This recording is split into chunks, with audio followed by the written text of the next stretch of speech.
In reality, isn't that what she's equating all these people to? They have abused her in some way. Yes. She gets raped in college, and now anyone that wrongs her is an abuser.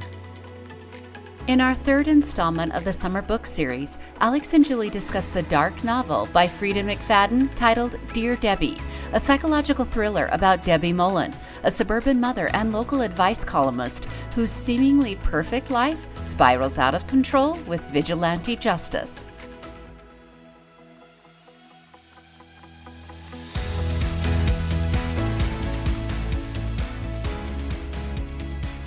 Welcome to the We Share podcast. I'm Julie. I'm Alex. We share ourselves and we provide a platform for others to share. We believe everyone has a purpose and a story to tell.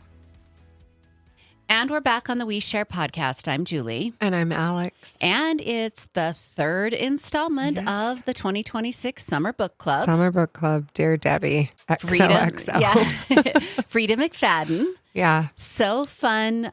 Dark comedy. This book kind of left me conflicted. I was explaining to you before we started recording. Every character, I loved portions of the character and I hated portions of the character. But such great characters and character development and plot twists. I don't know. I listened to this one. And I kind of would recommend listening to it because I thought the characters, like the narration was amazing. Oh, I thought it was really good too. It was entertaining. I found myself with this one, like almost addicted, like wanting to go back and just keep like, listening. And I'm like, wait, I have a job. Want one more chapter. yeah, I have a job. Oh, let me think. Do I need to drive to another client's house just to get another chapter? So that part was fun. And because I enjoyed it so much in this recent road tripping with my daughter to move her to college and like orientation in college, spent endless time in the car. Literally over 20 hours and less. Yeah, driving. So we did The Housemaid, and The Housemaid is watching. And I don't like him as much. Mm-hmm. Like, it was kind of like, oh. I think there is a more satirical portion of Dear Debbie than other Frieda McFadden books. There's still the dark version. Because there's murder in this book. There's murder, rape, but it's vigilante murder and they deserve it. Yes. So there's like kind of this. Not really, guys. Like I don't believe in murder. a little bit. Yeah. Type thing with it, which is just, for me, it was kind of a fun break. So it was fun. And I think maybe more relatable. I tend to relate to everything. I'm like, okay, how does this apply to me? I'm always trying to learn some lesson from it. But having been a housewife, and then balancing it all. And also, there are some things that are similar. I have not committed murder, but there's just stories in here that you can relate to, like going to the book club and maybe feeling like you were targeted, or the rich bitches. Do you remember that? Yes. The rich bitches, which I may have been one at one point, but being on the other side, there was just a lot of things I think women can relate to in this book. Yeah. When we say there's murder, she's not a serial killer. No. Her vigilanteism is not murdering everybody. She's just settling scores. Yeah. She's not a serial killer in that she has a method and she uses that one, but don't wrong Debbie. You're right. Like, do not come across her path. You may get food poisoning. So it's called Dear Debbie because Debbie is this incredibly smart girl. MIT, like super smart. Super smart. But she had kids, chose the housewife, the motherhood journey. But she wasn't just sitting there passively. She learned how to write apps, like she was creating apps. She created a tracking app for her family. She wrote the column, Dear Debbie. Super smart researcher, wrote a column, Dear Debbie. That was bringing a little income into her family. But she had these two versions of Dear Debbie. She had her secret version of Dear Debbie, and she had her published version of Dear Debbie. Would you say she's a split personality or had some psychosis? Maybe a little bit. I think that her past trauma is what created this version of, no one's going to wrong me again. Yeah, compartmentalized it, and then that's how she pushed through things. But it was, oh my gosh, so many twists. What was the first surprise that you had? Can you think of the first the surprise? first twist? Like character twist?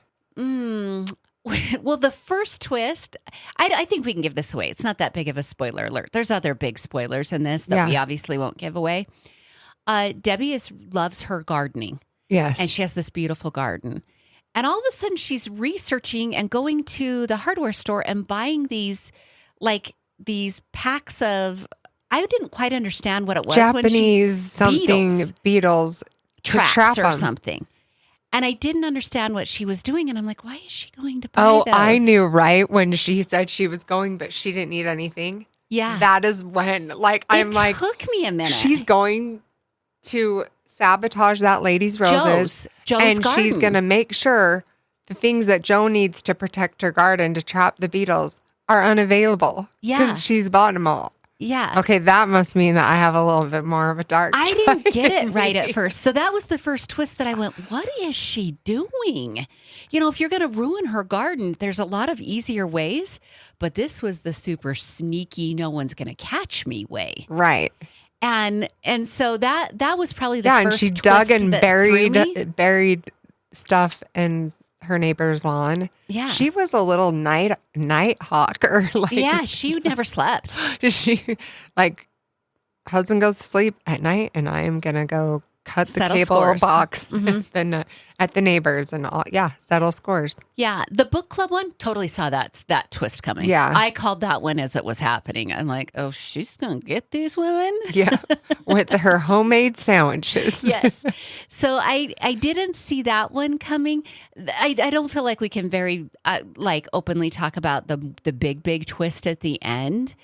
But when she's in her friend's home, I didn't realize that was happening. I did not realize that her husband's sneaky patterns were actually what they were. And that's being really, really vague. I didn't know. But so here's the thing.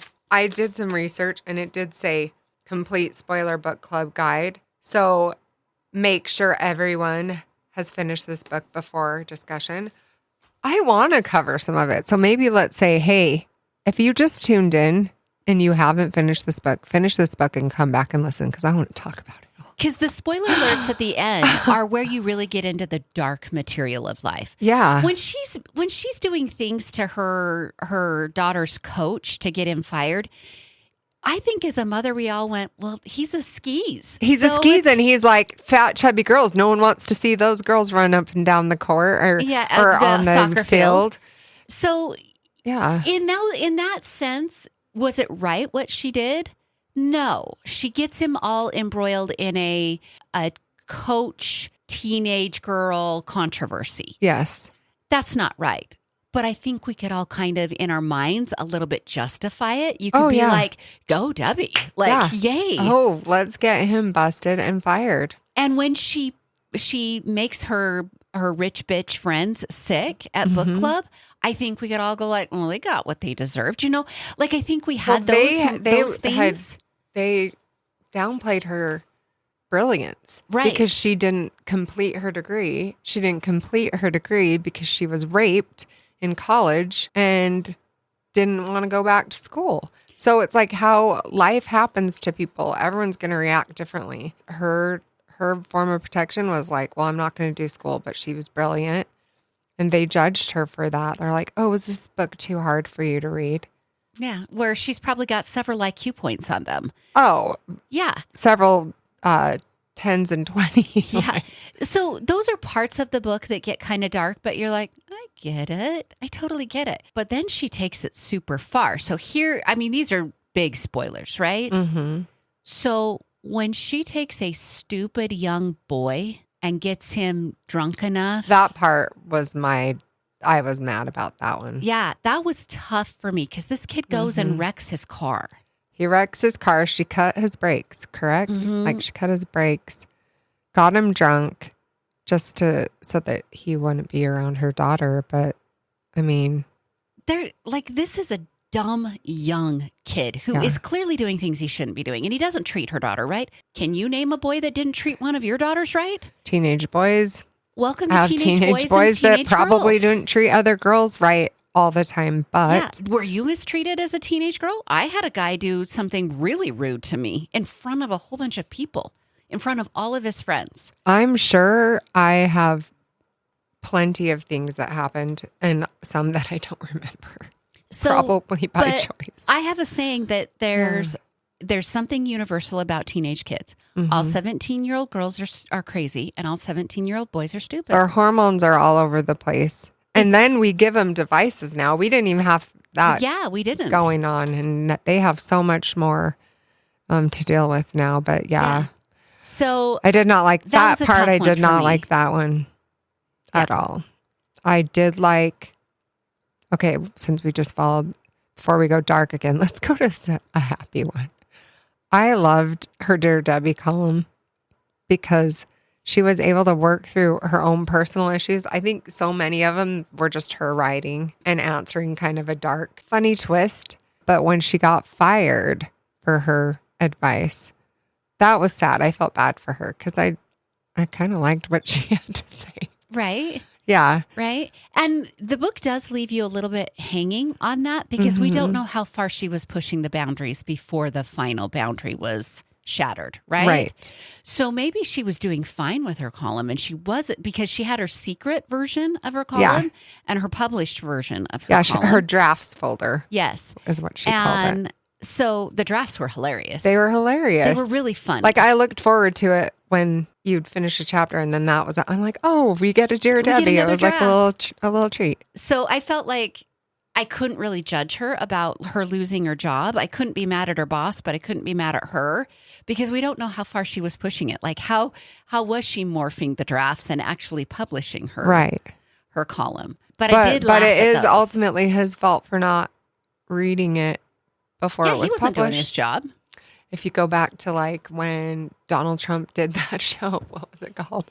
The Apprentice? The Apprentice, Yeah. Like, it's your fault. Yeah. If you're the manager or and something you're gets fired. through. Yeah.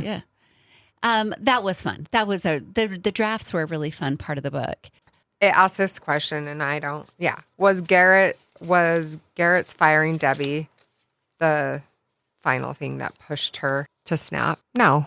I don't think so. Because she already had cut the cables and she'd already done the rose plotting. Yeah, Joe's garden. She'd have that buzz. Something wasn't good. She had like this buzz in her head. It's just gnawing at her. It was like, she's going into Dear Debbie mode. Scissors out. In fact, Garrett was probably one of the most innocent abusers of her. Because in reality, isn't that what she's equating all these people to? They have abused her in some way. Yes. She gets raped in college. Yep. And now anyone that wrongs her is an abuser. Yep. And so Garrett was probably the least abusive to her because she kind of got what she deserved there a little bit, right? She did. But she did feel like she was being dismissed and she didn't have a chance to come back. It was like, no, this is the decision. They didn't even let her, do a correction or anything like that. Right. It's no warning. Mm-hmm. It's just but it was final. probably the least amount of abuse of all of the people in her life. Yeah, but it's one I think, that hurt her because it was her outlet. Mm-hmm. Like writing was her therapy. She'd go to and her it might have computer pushed her to be a little more lunatic with her revenge. Yeah. Maybe. She's so smart though. I mean, all the stuff that comes out of the end, you're like, she got away with it. Mm-hmm. Like literally got away with it. Well jokingly thought out. say we know people that are 2 or 3 steps ahead. They're planning. She was planning a dozen steps ahead. Yeah. And I mean, is karma coming for Debbie? Yeah. I don't know. I don't know. Kind of. I felt actually maybe at the end it is a little. It might. I mean, it ends showing that she is really in a good place, right? Well, in a good place, but her and her husband are now talking. They're like in counseling. What's one secret that her husband still doesn't know about her? So, or what's 10 secrets he doesn't know that she really did kill his boss? Yeah. Ken Bryant. Because she covered that up so well. Yeah. And he tried to catch her. Oh my gosh. There's so much. The ending is so good. But before we get to the ending, I was going to say this about, I have mentioned this on the radio program several times, and I think I might have already mentioned it here, but I was watching a CIA agent in a podcast, but it was on like YouTube, which is how I was watching it. And he was explaining that everybody has 3 personas. We have our public persona, our private persona, and our secret persona. And even people that are intimately involved in your life never know the complete secret persona. We always have thoughts or actions that are eternally hidden from people. Right. Unless you have a disease or some like where you say everything. Where you say everything. You just say everything. But that's how he operated when he was getting like trying to capture criminals or spy or whatever in his CIA so role. he went into secret persona mode. Well, he was like, even in my life, there's plenty of things that my closest friend and lover is his wife. So much of him, she has no idea about because of his job. But he's like, average people do this too. You just keep things to yourself that nobody else knows. Maybe it might be a thought, or it might be a way that you reacted that you're so embarrassed that you don't want anyone to know, or right. And the secrets we keep. Yeah, and Debbie has a massive secret persona. Yeah, she had a clear public persona.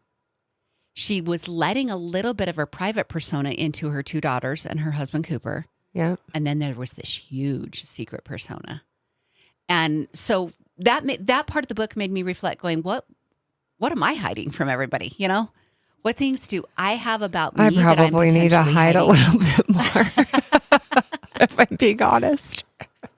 Oh man, because she's getting away with murder and hiding. Yeah, like that's how big her secret persona is. Yes, I have not gotten away with murder. No, not yet. And the average, the regular person doesn't. No.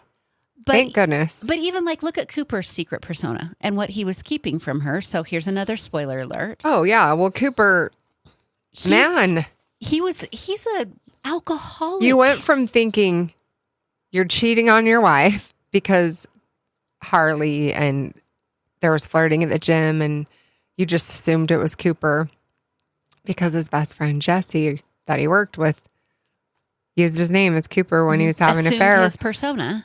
At the gym and being an avid gym goer, like daily working out, you see things at the gym. So I felt like I could see this happening, and this flirtation and this affair, and I've seen it happen before. And so I was like angry at Cooper, probably cheering Debbie on a little bit earlier and just like, I can't wait till he gets caught. Yeah. And then to find out that those little lies he was telling, the times he was sneaking out, it actually wasn't to go have an affair with Harley. He was hitting the bottle and keeping that secret from Debbie. But how that affects you as a spouse, I can relate on both accounts. It must be something. You try harder to be more perfect. Wasn't she always trying to be like perfect? Perfect mom, perfect spouse, perfect gardener, perfect book club attendee, perfect, yes. In fact, that day, one of the days she kind of had to come to when she found out she wasn't getting the photo shoot was she didn't tie his tie the way he normally tied it. She forgot his lunch. So little things that we get like so routine with the people closest to us in our family. We're all in these routines. And when something doesn't go like a routine, it's kind of a pause or a red flag. Like, what happened? It's kind of like when I don't get a good morning text or a good night text. I can look back at things that have happened that have been really hard for me, especially in the last year, and been like the signs were all there. Yeah, I was distracting myself with some healthy things, some not healthy things. So I'm like literally loved how she did that. Like, yeah, figured it out. Yeah. Since we're talking about Cooper. Yeah. And character development, quite honestly, I got more mad at Cooper at times in this book than I got at Debbie. Well, And he was just a pushover. He was such an idiot. Mm-hmm. And I couldn't stand that. So I needed that character reprieve at the end when I learned that he was an alcoholic, and I went, oh. Yeah, and he confessed. Yes. And so then all of a sudden, I was like, oh, now I have sympathy for him. Now I understand him a little bit more. And it made me like Cooper more. Whereas I was loathing him through the whole book. I'm like, I can't even find things I like about you. He was keeping secrets. I mean, we thought he was cheating. We didn't know that he drank the alcohol. We thought it was the boyfriend of Zane. Lexi. We thought it was Zane. The one that ended up running into a wall with his car. Yeah, that whole Cooper thing. But in the end, Cooper, supported his wife and is championing that relationship to make it a better relationship. Knowing, too, the other twist with that is that Jesse was actually the one that was called Hutch that had raped her in college. And he didn't know that Jesse was, but she confessed that she had been raped. So that was such a twist at the end. You're like, holy cow. So Jesse is Cooper's friend. They work together and they're gym buddies together. And Jesse assumes Cooper's profile, starts cheating with Debbie's friend. Debbie is thinking it's her husband that's cheating with him when actually it's Cooper. And then she puts it all together, figures it all out, obviously. Or did I say that backwards? It was, she thought Cooper was cheating. It was actually Jesse. And she ends up making Jesse pay because he was the man who raped her. And it took me, I was really confused when she smelled the sweatshirt. Do you remember that part?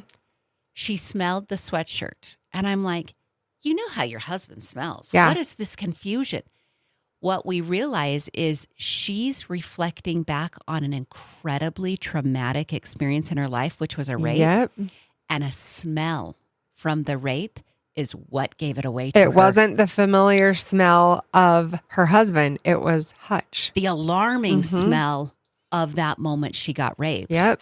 And that's how she figured out Jesse, Hutch, the whole connection. And where you can honestly, like when you have a trigger or something traumatic, there are going to be those little memories that can trigger you for things. And like, that was such a, literally, I think I made an audible noise. Like a gasp when you figured all of that out. Yeah.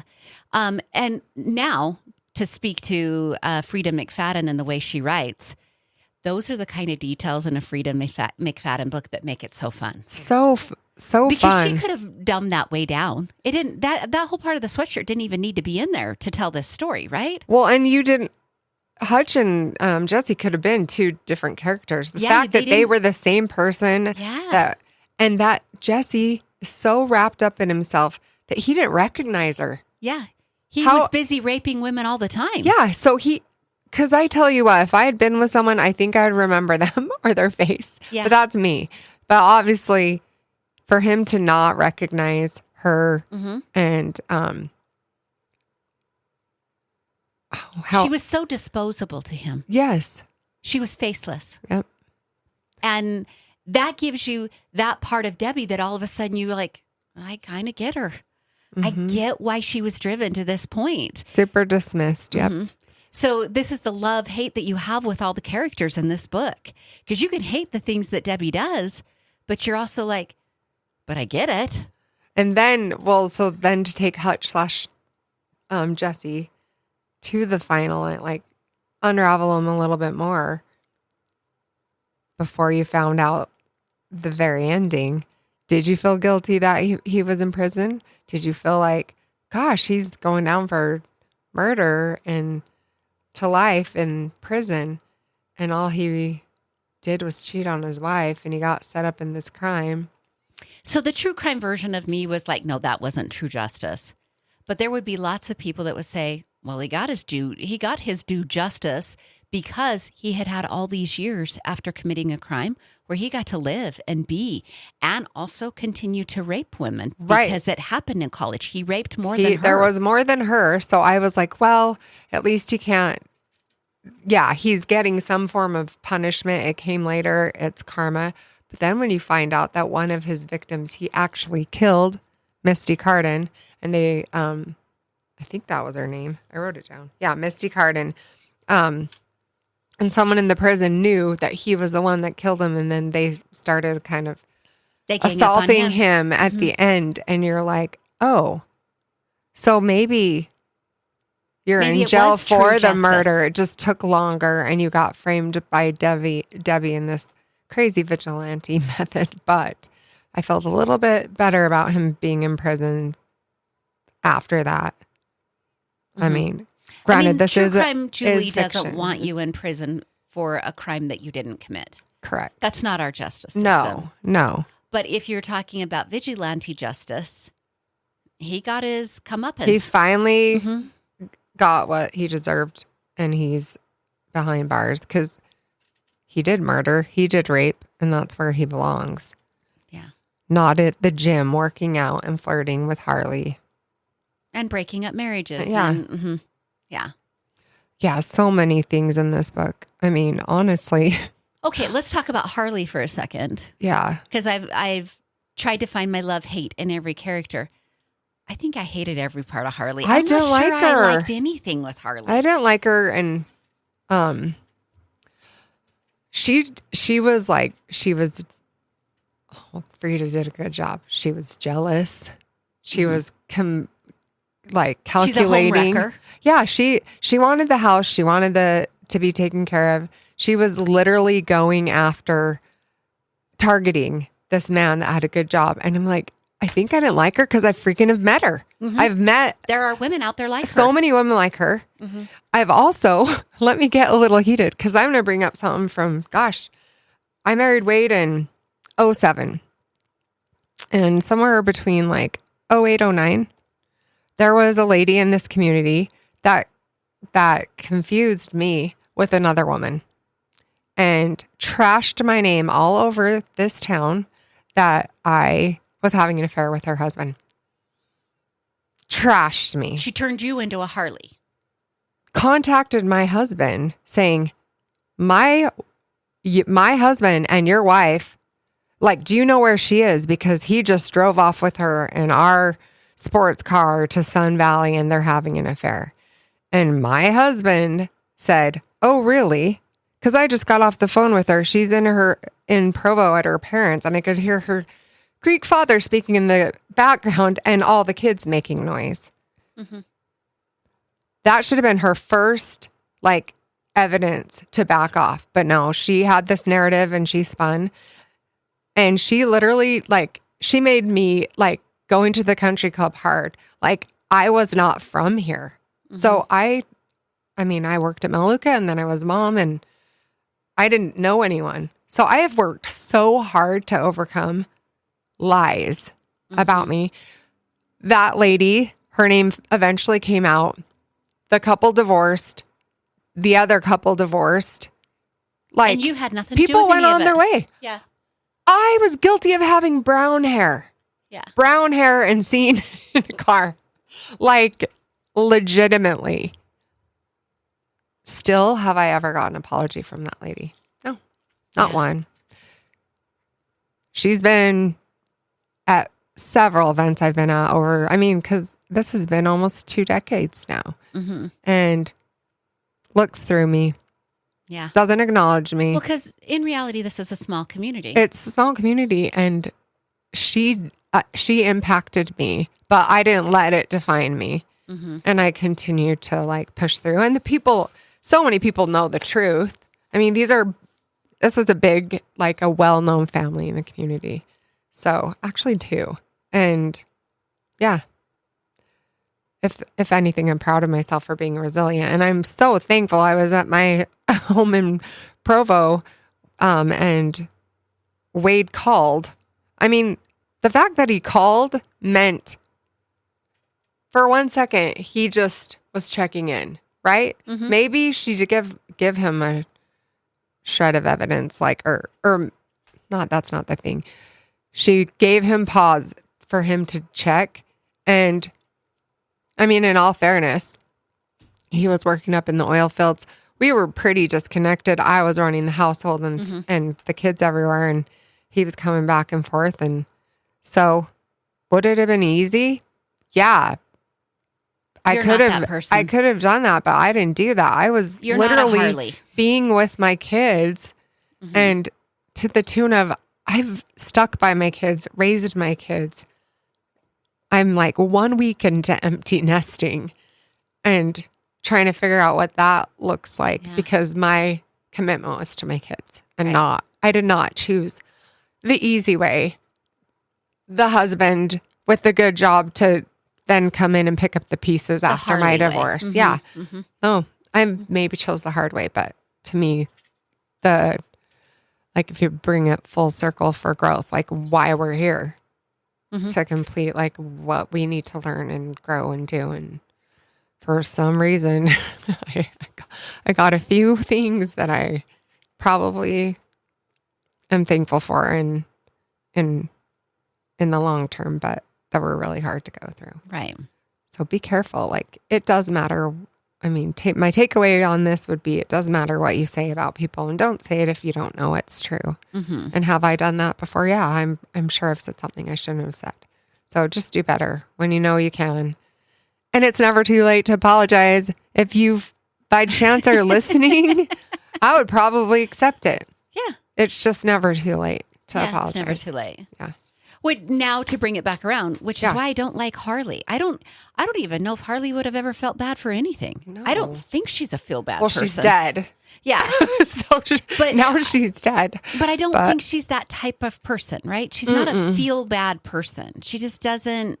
She wasn't a character that I could even like associate with my personal life with hers. I couldn't. No. I couldn't bring any. Even though I'm not Debbie, we just I don't could have understand commonalities with her. Yeah. But I can see why she picked out Harley, because I bet Debbie knew early on. I think Debbie could see that Harley wasn't very intelligent and was shallow, and she could manipulate it. Yeah. I think she could. Yeah. Yeah. I don't know. I wonder if she even knew that Harley was with Hutch. Like, I don't know. I don't know if she caught the flirtation at the gym maybe one time in passing. I think it was the sweatshirt. Yeah, the sweatshirt's what sealed the deal. Yeah. But did she have a hint before? I don't know. But yeah, could she have picked out at the gym that she was a little sketchy? Or did Debbie just need a friend because she just didn't have any friends and confided in? Yeah. Or used Harley. Maybe. I don't know. Debbie's pretty dang smart. I don't know. Maybe. I don't know. That one we didn't get answered. Yeah, we didn't get that one answered. Any other characters you want to We should probably, since we've done all the spoiler alerts, let's do the like right at the very end. Well, the boss, Garrett Mears. Or not Garrett Mears. Debbie walks into the gym. Oh, yes. Debbie walks into the gym and she exchanges this little conversation with the girl who checks your gym tag. Mm-hmm. The girl at the reception desk. Yeah. Was it Cindy? Is her name Cindy? Yes. Anyway, we learn Cindy at the Bryant. very, very end that is Cooper's boss's Ken wife. Bryant's ex-wife. Yes. And that they had communicated with each other via a Dear Debbie letter. Yes. And Debbie had helped her just kind of work through this relationship. And it was a wink, wink, nod, nod. You and I are girls that are alike. Yep. And we take care of one another. And then they became friends. Mm-hmm. And she ends up killing. Well, so we know that Cooper's boss got killed by Debbie, but Jesse/Hutch was framed for it. But we also learn later from Cindy and the conversation between her and Debbie what kind of a husband he was. He was very controlling with money. Mm-hmm. And he had money, but she had to ask. Which is why she wrote the letter to Dear Debbie. Yes. And I'm like, again, Somebody I can relate with. Someone I can relate with. And I think a lot of women can too. How important it is to treat your spouse or significant other as an equal, as a partner. Like, we all have individual roles, but you should never use anything to control your partner, whether it's money, sex, anything. Just don't. Yeah. Like, if that's your person that you're doing life with, like, elevate them. They deserve the respect. Yeah. Which, now back to character development, you could at least kind of see threads of that in the marriage between Cooper and Debbie. Yes. There was a partnership there. And although they had some difficulties, and she might have thought he was cheating for a while, and he thought she was doing things she shouldn't, and they are still engaged. They're engaged in a marriage, like they're active in a marriage with secrets. Yes. There was a partnership there that you could appreciate. Yeah, she was like, two. She was like, you deserve, Cooper, you deserve a raise. You deserve the partnership. You go get it. And like cheering him on. She's backing him. Yeah, like you can do this, giving him the confidence. And then he was like, you're so beautiful. Like, you're so smart. You make wrote the the best app. You tied my tie. Yeah. Like, he was recognizing those little things about her. Yeah. I mean, we're trying to take away some good things. Yeah. Is it a completely broken portion of their marriage? Yes. But there was things that you could look at and go, I could be better at doing that. Right. I mean, the takeaway could be, if you focus on the good, you're going to get more good. Right. And I think that's true of any relationship. So I think that to end this all, I would say, if you read Dear Debbie, first off, don't passively listen to it. You're going to get lost. Yes. Like, you need to be active in the book. Second, I think there are you will read or listen to a book that has just one main plot line, and there's not a lot of sub or tentacles that go off of that plot line. That's not this book. This has so many plot twists, and then just characters that she brings in, and they're introduced at all different times. Sub-stories. You can learn a little bit from each character. So if you're looking for a book that's like that, and you're willing to be involved in a little bit of dark comedy, this is your book. Yeah. And if you have a revengeful bit, like spirit, you might really like it. Yeah, you might. That was the part I couldn't, because I was like, oh my gosh, have my kids been wronged before? Yes, but I couldn't do what she did to Zane. Have I been wronged by community members? You bet, but I couldn't ruin their garden. Yeah, I would feel so guilty. But I mean, the brownies I've wanted to make before, I haven't done. But I've heard really that about putting like X-Lax in brownies. I have heard that. So you get some of the things she does. I just wasn't Debbie. No. But I could still laugh a little bit at the things she does. Yeah, I'm more of like, kill people with kindness. Like, if you wrong me, like, I'm going to smile and I'm going to just like do better and prove you wrong. Yeah, like, rise higher. Right. Yeah, work harder. Yeah. So. Okay. Anyway, dear Debbie, we love you. I would give it like 4.5 stars out of 5. Yeah, 4.5 out of 5. I don't know. Parts 5 out of 5. I just really loved it, probably because I could relate, and I do not want anyone to take that the wrong way, because I am not a murderer. And Julie even knows this. I do not like true crime.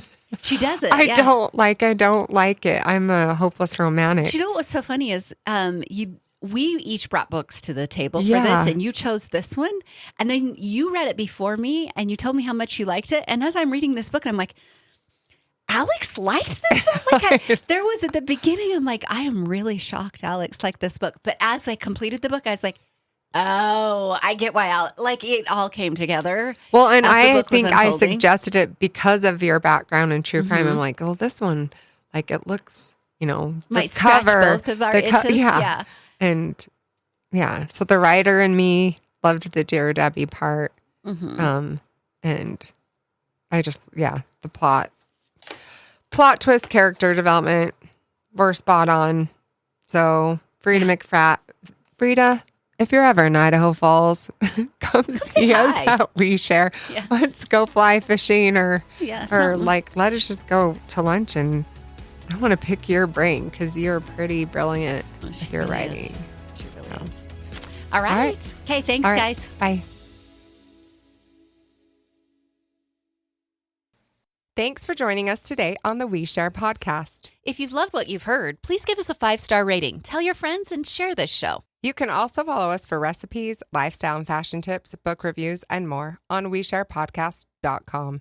Join our Share Squad and sign up for our newsletter there. We would love to connect with you. We share on TikTok, Pinterest, Facebook, and Instagram. Give us a follow. A big goodbye squeeze and sending you all our love from Alex and Julie. Join us next week on the We Share podcast.